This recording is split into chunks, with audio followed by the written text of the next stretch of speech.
કોઈ પણ સમસ્યા ચાહે કેટલીય ગંભીર કેમ ન હોય, પરંતુ તે સમસ્યાનો સચોટ ઉકેલ મેળવવા માટે તેના જડ સુધી પહોંચવું પડે, તેના મૂળ સુધી પહોંચવું પડે. તો જ એ સમસ્યાના સચોટ ઉકેલ તરફ આપણે પહોંચી શકીશું, ઉકેલ સુધી પહોંચી શકીશું. એ વાતને સમજાવવા મારે એક નાની એવી વાર્તા તમને કહેવી છે, તમારી સાથે શેર કરવી છે. એક ગુરુજી પોતાના અમુક શિષ્યો સાથે એક આશ્રમમાં રહેતા હતા. એ આશ્રમમાંનો એક શિષ્ય ગુરુજી પાસે આવે છે ને એમ કહે છે કે ગુરુજી, મને કોઈક એવો ઉપાય બતાવો ને, એવો રસ્તો કોઈક બતાવો કે જેના દ્વારા હું ઝડપથી સફળતા સુધી પહોંચી શકું. કોઈક એવી મદદ મને આપો, એવો રસ્તો કોઈક મને શોધી આપો કે જેની મદદ દ્વારા, જેની મદદ થ્રુ હું ઝડપથી સફળતા સુધી પહોંચી શકું. એ સમયે ગુરુજીના હાથમાં બકરી સાથે જોડાયેલી એક દોરી એટલે કે દોરડું હતું. એટલે ગુરુજી શિષ્યને એમ કહે છે કે હું તને બતાવું છું, ચલે આ બકરી સાથે જોડાયેલું દોરડું છે, આ દોરડાને તું થાંભલે બાંધી આવ.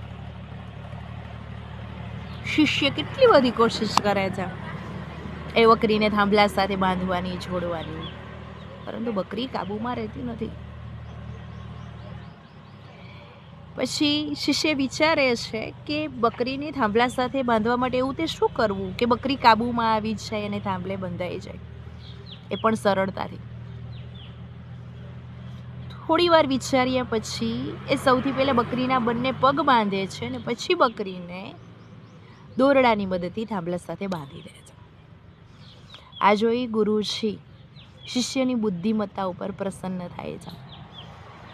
એટલા માટે ગુરુજી શિષ્યને એ સમયે કહે છે, ઠીક, બસ આ જ વસ્તુ હું તને કહેવા માંગતો હતો કે કોઈ પણ સમસ્યા હોય, એ સમસ્યાનો ઉકેલ જો લાવવો હોય તો તેના જડ સુધી જવું પડે, તેના મૂળ સુધી જવું પડે, તો જ આપણે સચોટ ઉકેલ સમસ્યાનો મેળવી શકીએ.